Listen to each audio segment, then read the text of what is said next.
एक बार फिर आप सभी का स्वागत है। आज हम लेके आए हैं एक और स्वर का ट्रिक। स्वर के जानते हैं जो वर्ण विचार में स्वर होते हैं उनमें कुछ 6 प्रकार होते हैं। एक प्रकार की चर्चा हम कर चुके हैं जिसका नाम था समृद्ध स्वर, अर्धसमृद्ध स्वर, विभ्रित स्वर और अविभ्रित स्वर। आज लेके आए हम वृत्तमुखी और अवृत्तमुखी, जिसका नाम वृत्ताकार मुखी और अवृत्ताकार मुखी है। इसका मतलब क्या होता है, आइए देखते हैं कम समय में और जल्द से जल्द हम इसको सॉल्व करेंगे एक ट्रिक के माध्यम से। वो क्या है देखिए, नाम इसका है वृत्ताकार और उसके आगे आप अ लगा देंगे, उसका नाम हो जाएगा अवृत्ताकार। मतलब जिन स्वरों को बोलने पर मुख्य जो आकृति होती है ओठ, जो ओठ है वो वृत्त के आकार का बने। आप जानते हैं कि गणित में एक वृत्त होता है, वो लगभग वृत्त के आकार का है। तो यहाँ मतलब ये है कि जिन स्वरों को आप बोलेंगे तो बोलते समय जो हमारे ओष्ठ है वो लगभग वृत्त जैसे बने। कुछ स्वर ऐसे हैं 11 में से जिनको बोलेंगे तो आप वो वृत्त जैसे नहीं बनेंगे, वो अवृत्त मतलब वृत्त नहीं रहेंगे, अवृत्त रहेंगे। अ का मतलब नहीं होता है, तो वृत्त से थोड़ा सा अलग रहेंगे, हो सकता है अंडाकार हो जाए।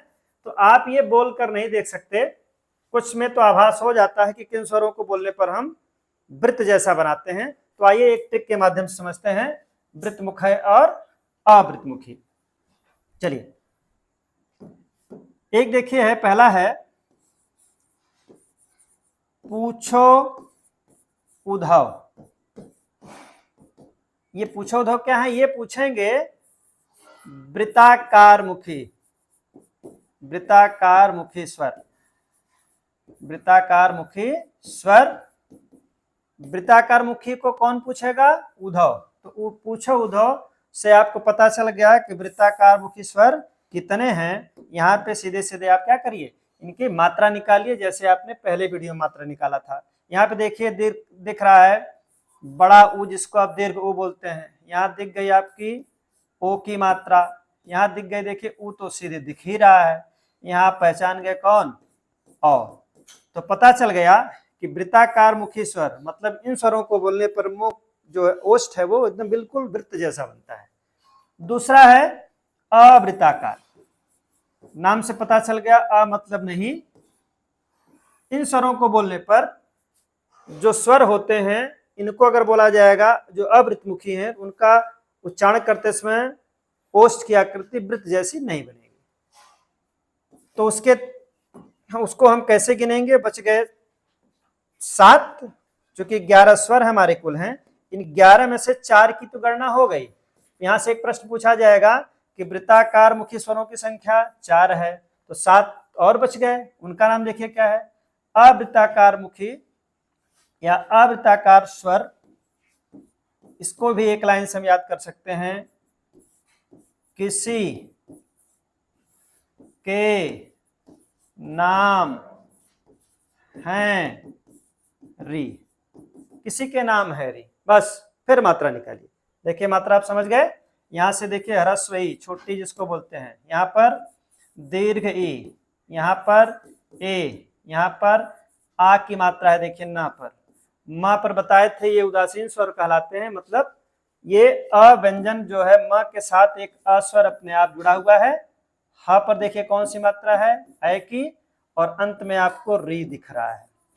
ये कौन है, अवृत्ताकार स्वर। गिन लीजिए, देखिए 7 की गिनती पूरी हो जाएगी। कौन कौन देखिए गिनती में है, 7 गिनती हमारी होनी चाहिए, 1 2 3 4 5 6 और 7। तो 7 जो होते हैं ये 7 अवृत्ताकार स्वर हैं। और वृत्ताकार स्वर कौन है, 4। तो 7 4 11 हमारी स्वर की गिनती पूरी हो जाती है। तो फिर से आप याद रखिए केवल 2 ट्रिक। पहला है वृत्ताकार मुखी, वृत्ताकार मुखी स्वर, या कुछ लोग इसको केवल वृत्ताकार स्वर भी बोलते हैं, तो आप दोनों नाम से जान सकते हैं। इसका एक ही ट्रिक है, दूसरी बार मैं बोल रहा हूं, पूछो उद्धव, मात्रा आप फिर से अपने आप निकालिएगा। दूसरा इसके आगे अ लगा दीजिए, अवृत्ताकार स्वर। इसका क्या बताए हैं, किसी के नाम है री, किसी के नाम है री। आप यही ट्रिक याद रखिए, किसी के नाम हैं री, जहां पे मात्रा है वो निकाल दीजिए। ई ई ए आ, यहां से अ, यहां से यहां से री। तो इस प्रकार आप परीक्षा में 2 ट्रिक याद करके, एक पूछो उद्धव और दूसरा कौन है, किसी के नाम है री। इस तरह आप वृत्तमुखी और अवृत्ताकार मुखी स्वरों को याद कर सकते हैं। धन्यवाद।